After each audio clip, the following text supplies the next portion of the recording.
Hello everyone, and welcome back to the Blue Bounty Hunter channel. Now, usually you hear me talking about characters or other elements from the Star Wars media, but today in this video, I'll be focusing a little more on myself, exploring my thoughts on each film in the Star Wars series, and seeing where I would rank the 11 movies when put next to each other. But before I get started, I just want to get 3 disclaimers out of the way, and the first one is that everything I'm saying in this video is just my opinion, and I'm not trying to convince anyone or trying to state that anything I'm saying is a fact. Also, I will be ranking the movies in this video from worst to best, and I actually kind of categorize these 11 movies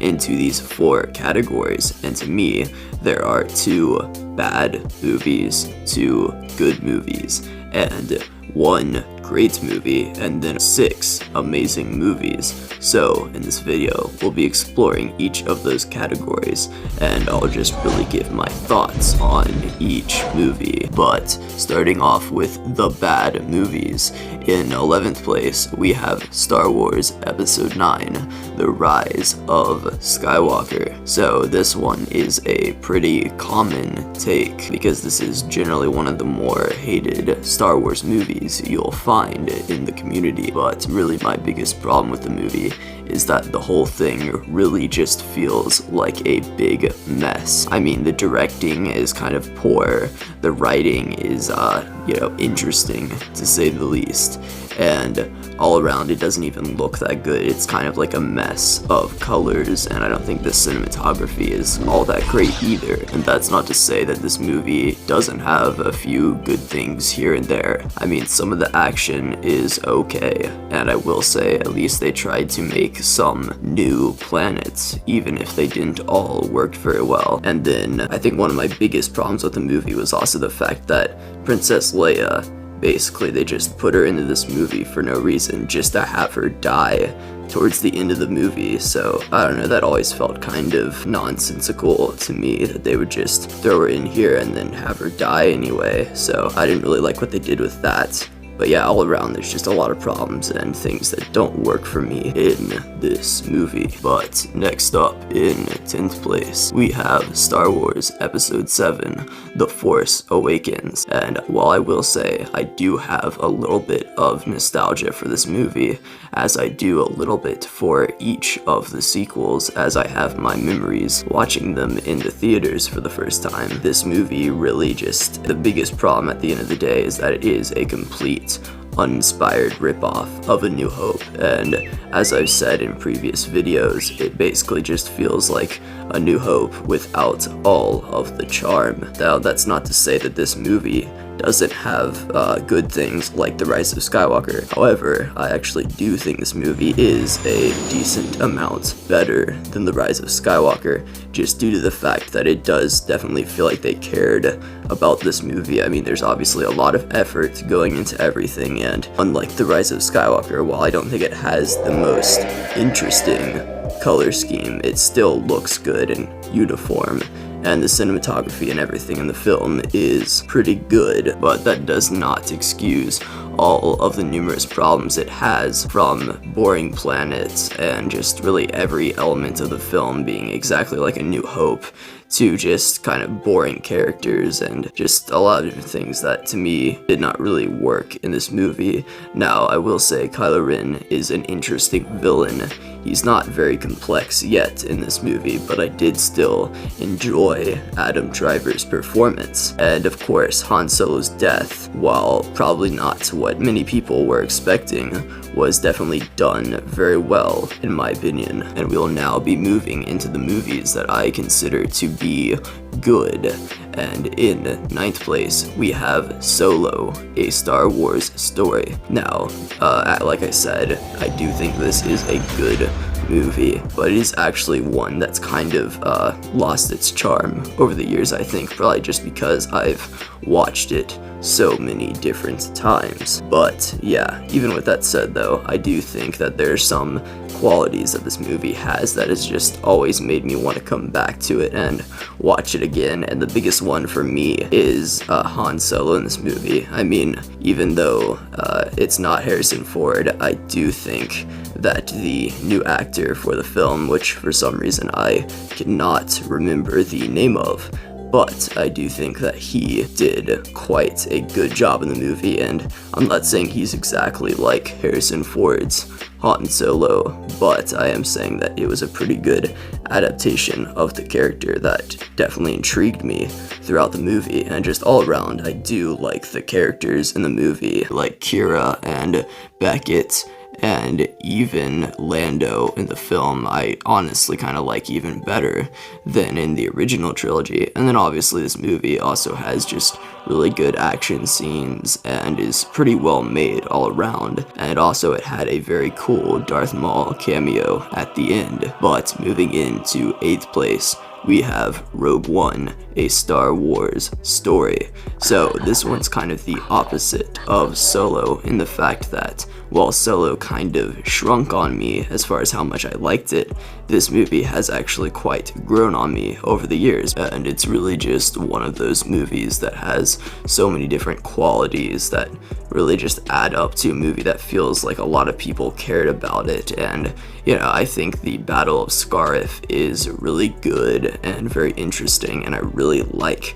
how they killed off all of the main characters. It definitely makes for some really good drama at the end of the movie. And while I was saying that Solo has good characters, I actually think that the characters in Rogue One are honestly just as interesting to me, you know, like Cassian, Andor, as well as Jyn Erso, and all the other characters. So yeah, also the visuals in the movie are stunning, as well as the music and all of those other components. And while I did say the Darth Maul cameo in Solo was pretty cool, all the Darth Vader stuff in Rogue One to me easily beats that by a long shot. So Rogue One is a movie that has grown on me over the years, and I just think it really has a lot of different pieces to it that make me like the movie a lot. But moving into our third category,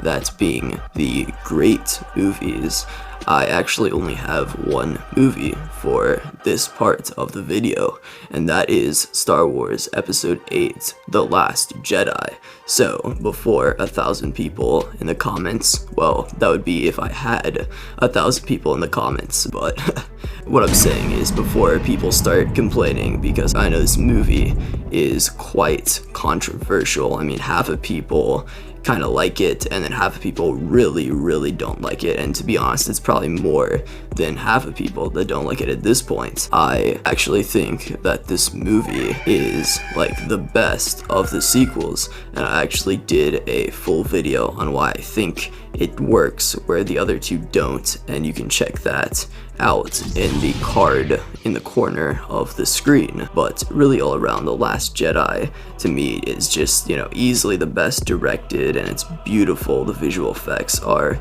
phenomenal, and even the characters I find got much more interesting in this movie.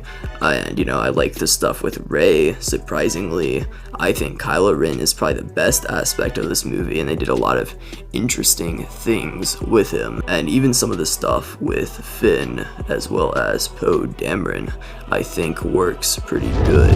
And then of course you cannot forget all the stuff aboard the Supremacy, as well as the final battle on Crait, where you got some really nice scenes, including when Finn tries to sacrifice himself, as well as the scene where Luke and Kylo Ren face off.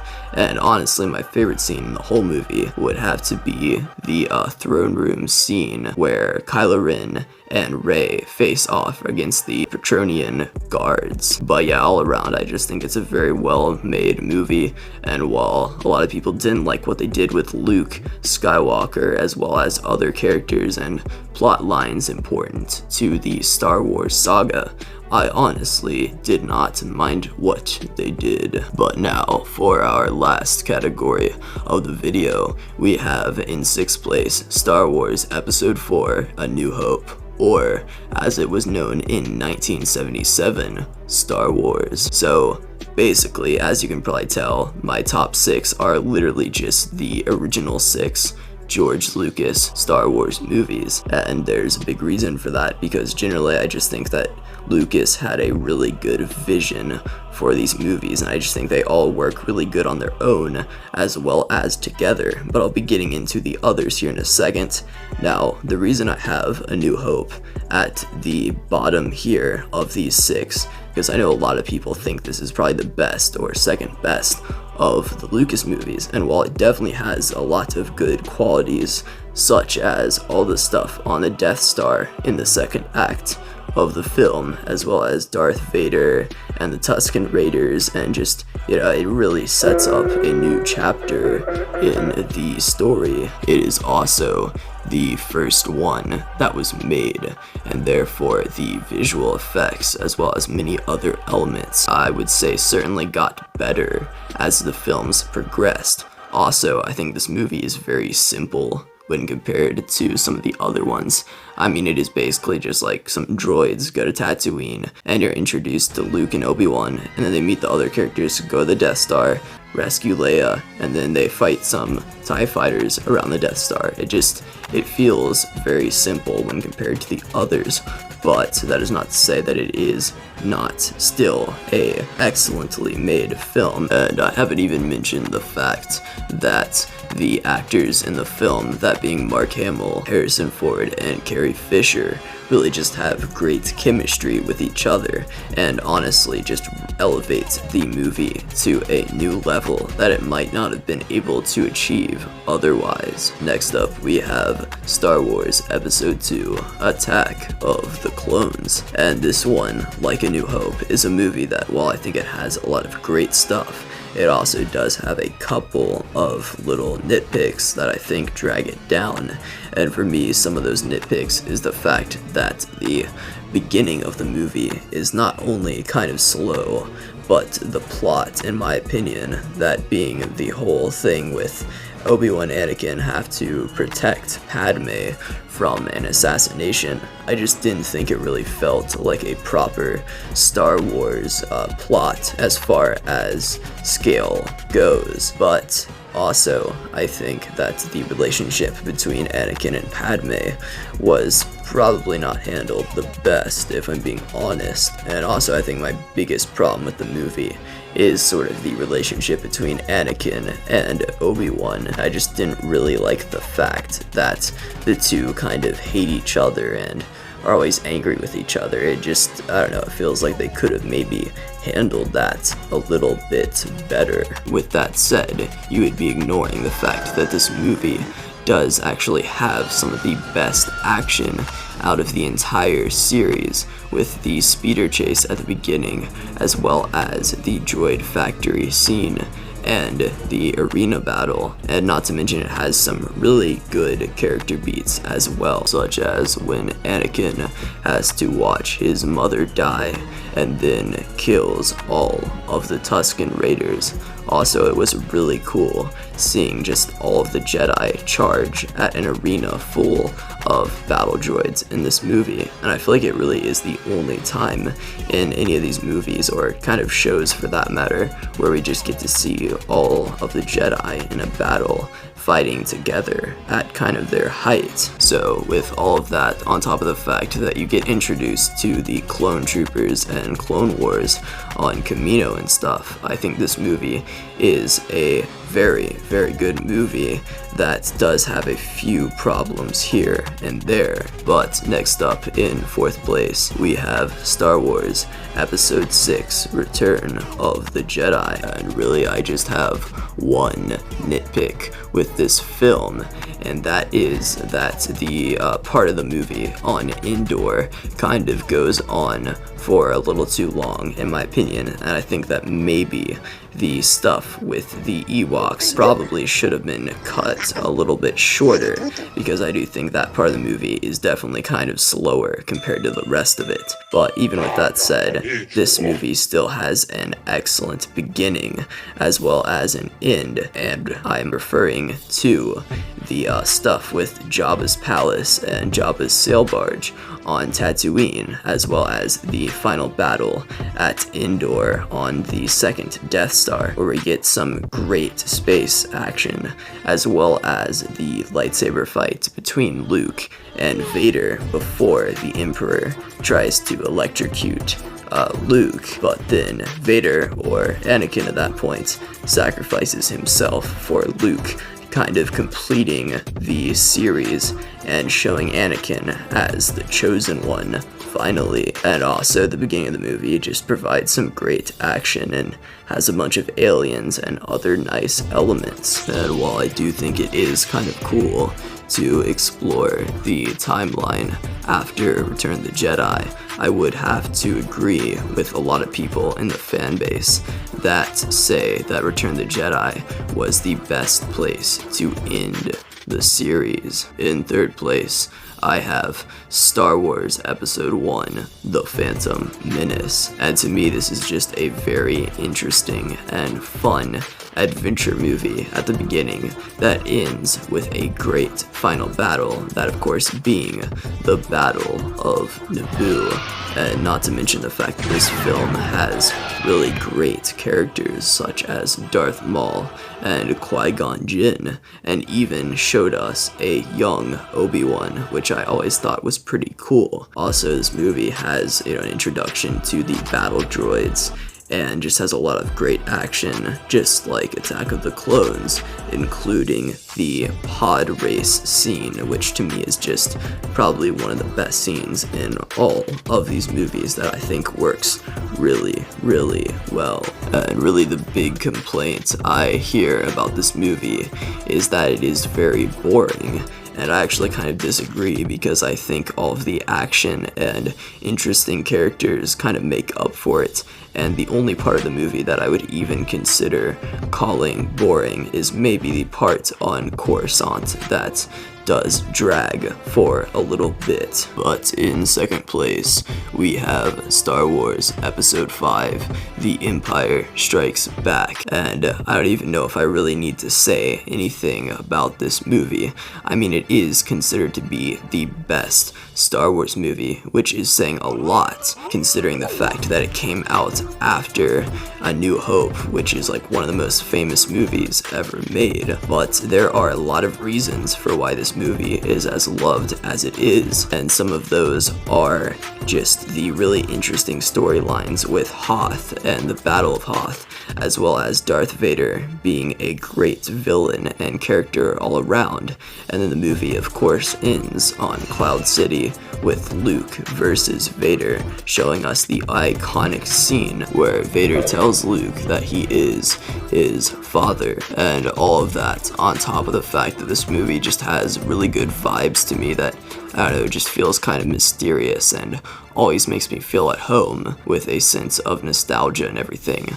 I think this movie is just a phenomenal film, and actually my second favorite movie of all time. But my real favorite movie of all time is the one that is in first place on this video, which is of course Star Wars Episode 3, Revenge of the Sith. And to me, this is a movie that just perfectly blends in between a great score, great visuals from George Lucas, as well as fantastic acting from Hayden Christensen, as well as all of the other actors in the movie.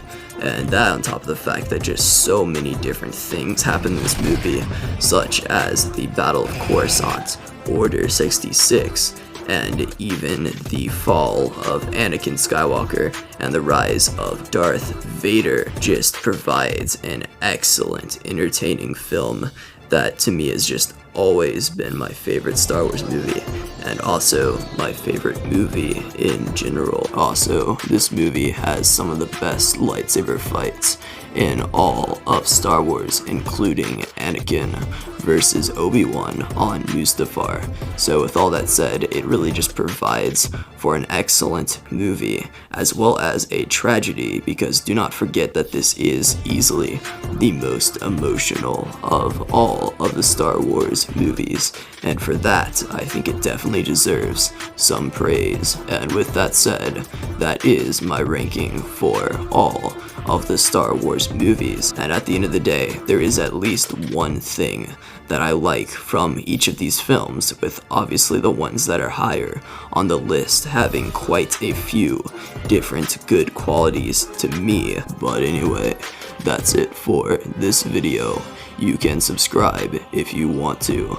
I upload every Sunday at 5 o'clock p.m. Eastern Standard Time. But yeah, see ya.